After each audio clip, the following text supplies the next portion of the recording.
जिला पर चतराल में सरमाई खेलों का विंटर स्पोर्ट्स टूर्नामेंट इख्तिताम पजीर हुआ। सरमाई खेलों का ये टूर्नामेंट 6 दिन जारी रहा। जिला पर चतराल की डिप्टी कमिश्नर मोहम्मद अली ने परवा के बर्फपोश मैदान में आइस हॉकी का इफ्तिताह किया। डिप्टी कमिश्नर अपर चतराल का कहना है कि मौसम सरमा में जब बर्फबारी के बायस दर्जा हरारत नुक्ते जमात से नीचे गिरता है तो लोगों की बोरियत खत्म करने के लिए सरमाई खेलों का टूर्नामेंट मुनक्किद किया जाता है ताकि वो सर्दी की वजह से बोर न हो और खुद को खुश और सेहतमंद भी रख सके। विंटर स्पोर्ट टूर्नामेंट के दौरान बर्फपोश मैदानों में जीप रैली के मुकाबले भी हुए जिसमें बाहर से आए हुए ड्राइवर्स और खिलाड़ियों ने भी हिस्सा लिया। इस दौरान चतराल के मुकामी पायलटों ने छतरी बरदारी यानी पैराग्लाइडिंग का भी बेहतरीन मुजाहिरा करते हुए तमाशाइयों से दाद हासिल की।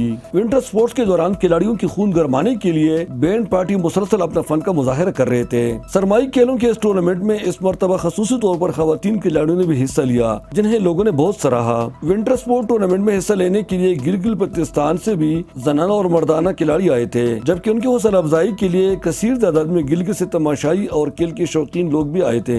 फाइनल मैच गिलगित बल्तिस्तान और चतराल की टीमों के दरमियान खेला गया। आइस हॉकी और स्नो स्कीइंग के मर्दाना और जनाना टीमों के मुकाबलों में गिलगित बल्तिस्तान के दोनों टीम कामयाब होकर फाइनल ट्रॉफी अपने नाम कर दी। इख्तितामी तकरीबात के मौके पर एडिशनल डिप्टी कमिश्नर फिदाउल करीम मेहमान खसूसी थे जिन्होंने खिलाड़ियों में ट्रॉफी और इनामात तकसीम किए। पुलिस लाइन पेशावर के मस्जिद में नाखुशगवार वाक़या पेश आने के बाद इफ्तिताही तकरीबात निहायत सादगी से मनाए गए। इन रंगारंग तकरीबात और सरमाई खेलों को देखने के लिए मनफी 6 दर्जा हरारत के बावजूद कसीर तादाद में लोग बर्फपोश मैदानों में मौजूद थे।